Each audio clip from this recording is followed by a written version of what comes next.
ನಾನು ಮೋಕ್ಷಿತೆಯಿಂದ ಸ್ಟಾರ್ಟ್ ಮಾಡ್ತೀನಿ.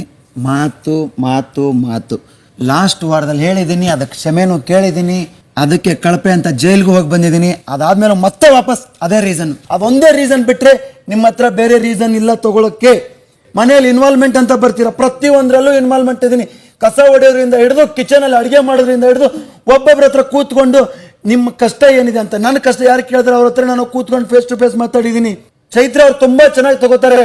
ಯಾವುದೋ ಒಂದು ವಿಷಯ ಅಲ್ಲಿ ಮುಗಿದ ತಕ್ಷಣನೇ ಅಲ್ಲಿ ಪ್ರಮಾಣ ಮಾಡಿದ್ರೆ ಇಲ್ಲಿ ಬಂದ ತಕ್ಷಣ ಒಂದು ಮಾತು ಹೇಳಿದ್ರು ಅಂತ ಹೇಳಿದ್ರು. ಆ ಮಾತು ಇವತ್ತಿಂದಲ್ಲ ಚೈತ್ರ, ಹಳೆ ಮಾತು ಕೇಳಿದೆನು. ಇರಿಟೇಷನ್ ಆಗುತ್ತೆ, ಮಧ್ಯಾಹ್ನದಿಂದ ಸಂಜೆವರೆಗೆ ಇರಿಟೇಷನ್ ಅಲ್ಲ, ಮನೆಯ ಇಡೀ ಫಸ್ಟ್ನೇ ವಾರದಿಂದ ಸ್ಟಿಲ್ ವರೆಗೆ ಇರಿಟೇಷನ್ ಆಗಿದೆ ಅಂತ ನಾನೇ ವರ್ಡ್ನ ಯೂಸ್ ಮಾಡಿದಕ್ಕೆ ಅದನ್ನ ನನಗೆ ಕೇಳಿದ್ದಾರೆ ಬಿಗ್ ಬಾಸ್ ಅವರು. ಅದಕ್ಕೆ ನಾನು ಅದನ್ನ ಆನ್ಸರ್ ಮಾಡಿದ್ದೀನಿ. ಅದನ್ನ ನೀವು ಪರ್ಸನಲ್ ಆಗಿ ತಗೋತೀರ, ನನಗೆ ಸಂಬಂಧ ಇಲ್ಲ. ಎಲ್ಲರೂ ಸುರೇಶ್ ಸುರೇಶ್ ಸುರೇಶ್, ನೇರ ನಾಮಿನೇಷನ್ ಸುರೇಶ್, ನಾಮಿನೇಷನ್ ಸುರೇಶ್.